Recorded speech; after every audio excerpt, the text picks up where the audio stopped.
Hello, everybody. This is Nelie Diverlus coming to you with Vibe Talks Film Festival Edition. Today, we are covering the CaribbeanTales Film Festival with their opening film, Becoming a Queen. We are in talks with the multi-talented director, Crichton, as well as the multi-talented lead, Joella Crichton. Chris, how are you doing today? I'm very well. I'm very well. How are you? I'm doing splendid. And Joella, how are you today? I'm wonderful. I'm very excited about tonight, so I'm doing great. That's good to hear. I wanted to talk about your extensive history working on music videos. How did that come into play with this film? That actually really helped because I kind of approached certain elements and certain segments of this film as if it were a music video, like really just high energy visuals, like a little bit of fast-paced editing, but rhythmic editing to music because music is everything in Carnival, right? And so when viewers watch this film, I wanted music to really stand out as its own character. So that rhythmic timing of editing certain sequences and certain montages, that's where my background in music videos really helped with that. No, that was amazing. Especially the soundtrack had me jumping, pumping. You know, everybody that watched definitely probably can attest to that as well. Now I'm gonna go over to you, Joella. I wanted to talk to you about your performance and, you know, watching it as a performer. How is it, you know, when you're on stage, you're about to step onto the stage, the lights are really bright, everybody's cheering. I just want to go into your head. What is going through your mind? Are there any questions? Are there any concerns? What's running through your mind in that moment? The big one is, can I last? Can I physically last through the next 4 minutes? One thing about playing Queen is you don't often get a lot of time to try the costume out, and you definitely don't get to try it in front of an audience that size. Every year is completely different. So, you know, I often get to the edge of the stage and I start to think, oh, am I gonna last this whole time?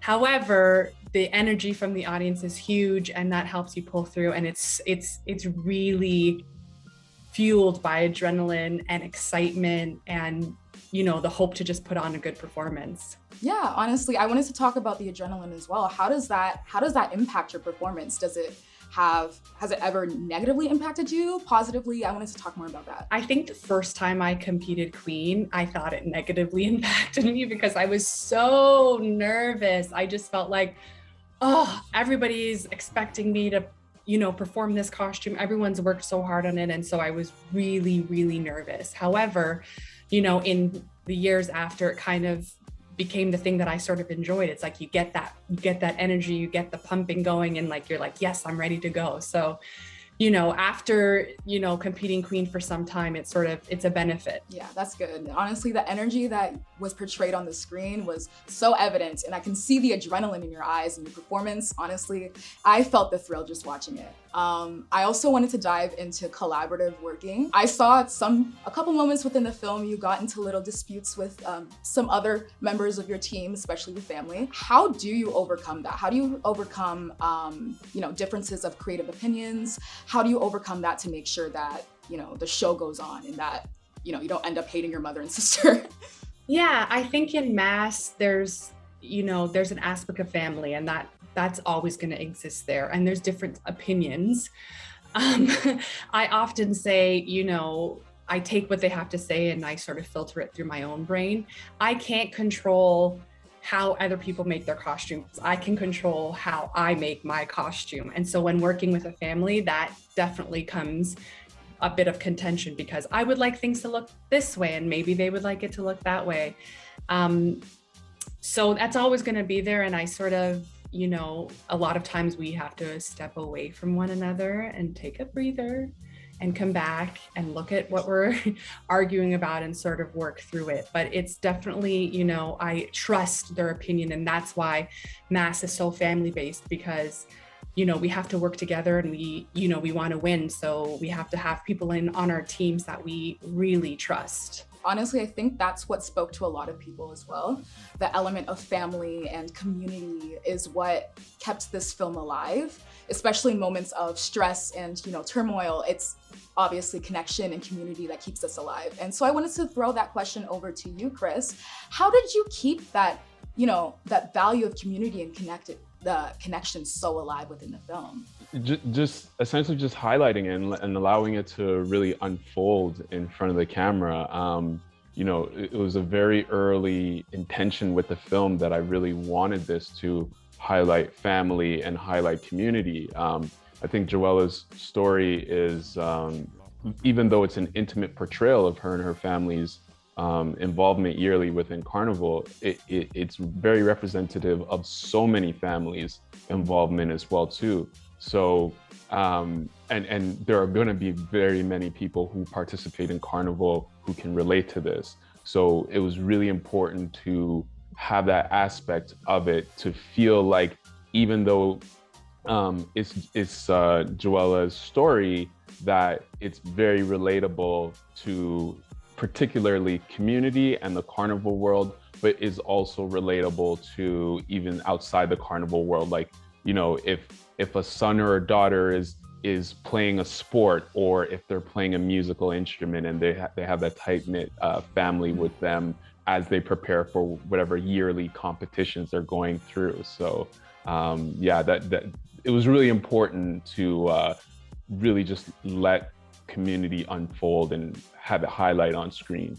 You know, for sure. And jumping off of that, actually, with Joella's story, what specifically about her story stood out to you? What made you want to be like, yes, I'm telling this story?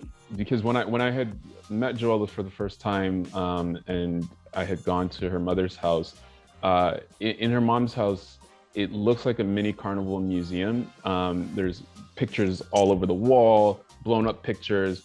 There's headpieces from both Mishka and Joella, past performances. There's chess pieces on display as well too in the basement. And that just was really something special to me, because I hadn't seen something like that before, specific to Carnival. Like, I've seen that, you know, you go to somebody's basement who might have played sports before and you see all the memorabilia, but to see Carnival memorabilia, that was the first time I saw that. And because Joella was going for such a special feat in aiming to win her 10th title in the last ever performance that she was doing before retiring, I'd approached her and said, I think this would be a really amazing story to tell. And so, you know, we sat down together and did a pre-interview, and I was like, you know, your story is phenomenal, and I like the fact that there is tension between you guys as you get closer to the competition, and there is tension in the mask camp. And so I think it would be really important to celebrate your story, celebrate your character with this film, and then showing all the things, both good and dramatic, because nothing's ever bad, just sometimes things are dramatic, but both good and dramatic on screen with your story.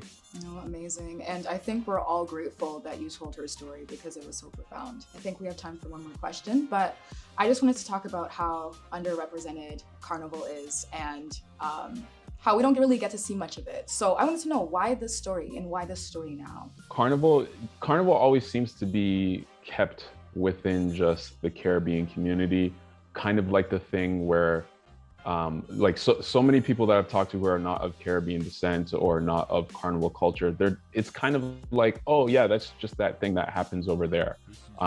It's never really highlighted in the way that other festivals are highlighted in this city. On the day, you do see CP24 down there at the parade route, CBC down there at the parade route, and you see them filming it. But like, we need more stories about Carnival to really highlight it, and to really show all elements of it, not just King and Queen or even the Grand Parade, but like Pan Alive and the Pan competition, and just really highlighting all different aspects of Carnival. And you know, this story is so timely now, especially going through a pandemic where carnivals around the world have been canceled or have had to go virtual for the last 2 years. So this film just so happened to just be very timely to hopefully provide a little bit of entertainment to fill a void that people have been having from not being able to go to Carnival, particularly here in Toronto. So yeah, the timing, it couldn't have been more suitable unfortunately, given the global crisis that's going on. But yeah, no, this film is very timely, and hopefully going forward, it will help to inspire others to tell and continue to tell carnival stories. 100%, and it was definitely needed. Well, unfortunately, that is all the time that we have for today. Thank you so much, Chris, for talking to us, as well as Joella. It was amazing talking to you both. And hopefully we get to see each other some other time. That is all that we have for today. This is Nelie Diverlus talking with Vibe Talks, Film Festival Edition. For more festival coverage, you can find us at vibe105to.com or follow us on our socials at vibe105to. Thank you and have a great day.